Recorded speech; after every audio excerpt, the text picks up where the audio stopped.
And we are back. You are chatting with John P. Today we have Federico Talks Watches. How are you doing? Chilling, buddy. Excellent. Today's Friday, and we have a very primitive, basic, and kind of entry-level topic, but it's always a good refresher, right? And hopefully we can put an interesting spin on it. Because we're always surprised that we get asked these questions, and that's fine, so we figured we might as well make a video. Yeah, we don't mean to slap those of you that have been around the barn for a while in the face, but there are a lot of new guys joining every day, and if you don't know already, he has a YouTube channel, Federico Talks Watches, as well, and we just talk about watches, chat about them, and all that kind of junk. Also, like and subscribe to me and him. You know what to do. I've been begging you to do it. But it's Friday, and what else do I have to do? Anyway, so the topic for today, what are we going to talk about? I don't know. It's your channel. We're going to talk about how to wear a watch. That's right. So for many people, and when I told him the topic, he was like, what are you talking about? He actually said something very horrible, but I can't say that on air. Well, we try and keep it, family-friendly on YouTube. That's true. Anyway, so we're going to talk about how to wear a watch. There's many guys that get into this hobby every day, and here's the thing. Not everyone knows kind of the proper way or the ideal way to wear and what they should do and think about. There's a lot of things that are left up to question when a guy gets in, and we get this question sometimes. A guy that just finds a catalog somewhere for watches, and he's like, what do I do? Well, here's the thing. I'm going to start off by saying I personally, and I think you agree with me, I personally don't think there is a proper way to wear a watch.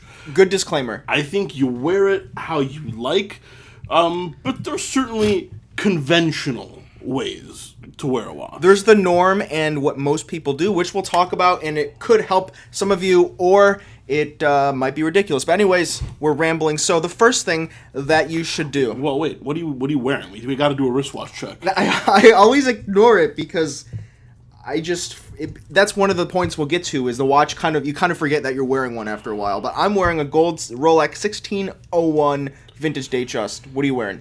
Panerai Luminor Daylight chronograph. You've stayed true to Panerai, haven't you? Listen, here's the truth. I'm a big fan of the brand. Is it hot horology? No, but I love them. Time-tested veteran Panerai watches. That's me. Anyway, so the first thing that you should do when, first of all, you need to determine which wrist you're going to put the watch on. That's the absolute first thing. That's the first step. So usually, if you're right-handed, it goes on the left wrist. That's usually because if you're right-handed, you do a lot of activities with your right hand, and the watch may get in the way. However, when I first started wearing watches, as a kid, 11, 12 years old, I used to wear them on my right hand. Really? It just felt really weird on my left. But obviously that's not the case anymore. But yeah, I used to wear them on my right hand. That makes sense. When you're a kid, you kind of just use one hand. Choosing which hand, or which wrist rather, to put it on. So first step. And so, or points more so. The other thing to keep in mind is how big of a watch you should be wearing for your wrist size. Everyone does have a different wrist size, by the way, for those of you that don't know this. Personally, I don't think there's a millimeter kind of size limit. What I always do is I look at my wrist like this. I put it in front of my kind of eyes, and as long as the lugs, the end of the watch, don't overhang the wrist, I think then it's a proper size. DelRayWatch.com. What do you mean? Product placement, DelRayWatch.com, our website, pre-owned watches. So you put out the wrist and you kind of figure it out. Once again, some people like small watches, some people like large watches. But the thing is, the fit on the wrist, more so than the shape or the size of the actual watch, is the bracelet or the strap, right? Yeah. What would you say about the bracelet or the strap? I'll put on this example so I can show you what we mean. So, by the way, love that Batman. Just got it in stock. DelRayWatch.com, DelRayWatch.com. So for me, what I always do is I like to be able to stick a finger between... Well, because I'm a big guy, okay? And this might be different because you're a much smaller guy than me, but my wrist really fluctuates throughout the day. I could be almost half an inch difference. Wow. Maybe that's a bit much. Quarter-inch difference. Depending on how much sodium intake. So right now, it's pretty loose because I'm in air conditioning. I'm not sweating. I can fit a finger. But I know if I go outside in the Miami heat, it's going to swell up and it's still going to be comfortable. Oh, wow. So I like it. I also like it to move, but not enough to go all the way around. That's interesting. What I can say that you should not do, and do not be this guy. Please don't be this guy. If you are this guy, we'll tell you where to correct this. But do not have the bracelet dangling. Like, this is about a finger and a half on a stainless steel bracelet. And the problem is, when you wear it, it's going down onto my hand, and it's going to flop around. It's going to get colder, and... Yeah, it looks like you bought a watch at the mall, and you just never sized it. Yeah, and for a high-end watch, it's just something you don't want to do. It looks like you're borrowing someone's watch. Once again, if this is your style, hey man, you do you, but I kind of agree with you, John. I think that does look pretty terrible, and it's quite common, actually. It's very common with women, actually. I mean, this probably doesn't pertain to more than 99.9% of you, because I look at the demographics. Mostly you see women, like, they get it as a gift, and they don't resize it. It's not like a or thing. They're borrowing their boyfriend's watch. That is very true. Certainly not mine. My girlfriend's not borrowing any of my watches. Ever. Ever. Wow. Okay. So we touched on the fit. If your watch does not fit, what's a good resource that they can do to actually get it sized? Because it's very important. You know what? Getting it sized, if it's a screw, yeah, you can do it yourself. If it's a pin, I suggest bringing it to a jeweler. Most honest jewelers shouldn't charge you, or may charge you something like $5. If you do it yourself, do not lose these screws, because for a guy on the street, they're really difficult to get a screw. If you go to your local dealer and they're not a Rolex dealer, they probably will not have a screw. Yeah, no chance. Not going to have one. If you're a newbie and you're getting your watch sized, I say do not size it yourself. I mean, even to this day, I've been doing this 10 years. And did you know John sizes all my watches? I don't even know how to take out a link. It's pretty easy, guys. I don't have to take out any links. Oh, fat joke. It's not a fat joke. You like to put a finger in between. That's what she said. Gotcha. So the other thing, in that whole process of putting your watch on and sizing it up and all that, you need, if it's an automatic watch, and if you're not familiar, honestly, some people are not familiar, especially if you're getting into it. Truthfully, if it's automatic, if it's a little older, you might have to shake it a little bit first and then wind it. I think, right, depending on the model. Yeah. But usually you can just wind it, so unscrew the crown. Even if you wake up in the morning and your automatic watch is still running on your bedside table, like it's still ticking, I always give it, 7-8 winds. Usually to give it a 40 is totally to the brim. Like, if you give it 40... yeah, and it won't break or anything. They've got a clutch, right? So you can't overwind your watch. But even if my watch is still ticking, I'll still wind it. And if it's a hand-wound watch only, so it does not wind itself... with the motion of your arm, you do need to wind it, and you should wind it just until you start feeling a little bit of pressure coming back.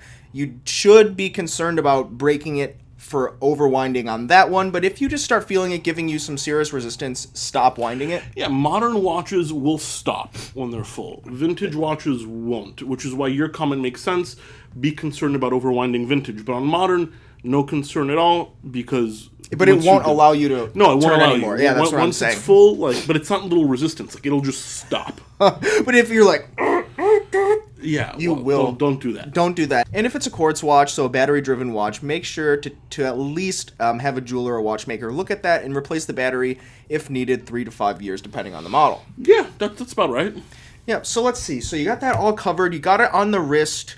What about when you're done wearing the watch for the day? I actually mentioned this in a video. I don't personally do this, even though I should. Yep. Take off the watch, give it a wipe down with a chamois cloth, get any kind of sweat off. It'll make the band last longer. It'll let your watch be cleaner, and then put it down in a box. Personally, I take off my watch. I put it on my desk. My apartment is covered in my watches. I don't have one place. There some in the kitchen, some in the bedroom. Don't do it like I do. But I'm honest at least. Yeah, when I woke up this morning. Well, first of all, I sat on my glasses and I broke them, but I bent them back, and also I found a watch on the other side of my bed. I've got a big bed, and it was just I left a watch in my bed. Yeah, well, don't do that. Sounds like a good night. I think it's more along the lines of just being a byproduct of just throwing everything I had on it on the bed and laying down. Fair enough. So don't do that. Take care of your stuff. What else? Okay, so should they lay it down any particular way? Because we do get asked that question, like on its side, on the back, I do. crown. I mean, I always say avoid laying it on the crown. On its crown. But now we're just nitpicking. I mean, at this point, It's purely nitpicking. Well, that's good for them to know. Like, asking that type of a thing, it's interesting, but, like, some people are very particular, and I guess if there's one thing to avoid, if you have to nitpick, it's putting it on the crown. But honestly, I don't follow that rule. Like, I try not to put it on its crystal. We wear our watches. Some people don't. Yeah, I wear a watch every day. If there's a scratch on it, I really don't care. It's not the end of the world. I buy them to wear them. They're not safe queens. Absolutely, I agree. Many of you do as well. And the other thing is, we need to talk about watch winders. We get asked all the time, like, the best watch winder, or some watch winders too fast and going to damage the rotors or the reversing wheels or something like that. That deserves a whole other video. That's a whole video? Yeah. Let's at least drop it that... We'll look for the next video, but you don't need a winder. Look for the video, and yeah, you absolutely do not need a Short winder. Answer, no winder. But there'll be a long answer. There will be. I think I talked about it in a previous video as well, but you don't need one to be continued. Absolutely. Probably in the comment section. Yeah, sure. So leave that in the comment section if you want to talk about Wolf winders. Or any winders. No, we have no affiliation with Wolf. I actually don't even think they're that great. I just guessed. Once again, you don't need them, so I don't follow winders. Yeah, fair enough. All right, guys. So I think we gave you a lot of things to consider. We showed you the Batman. We showed you kind of how we like to wear our watches, which wrist, all that kind of thing. You don't need the winders, how to take care of the watch, basically and essentially. Anything else you think we should cover that they should know? No, how to wear a watch. Pretty basic stuff. I think we got it. Perfect. Well, that has been, gentlemen, how to wear a watch. Thank you for watching this. I hope that those of you that have been around at least thought this was somewhat interesting to see our faces. And those of you that are new, I hope you found it incredibly helpful on how we as watch dealers and watch guys like to wear and somewhat take care of our watches. Somewhat. Thanks for watching, guys. You've been chatting with John P. and Federico Talks Watches. Ciao. Take care.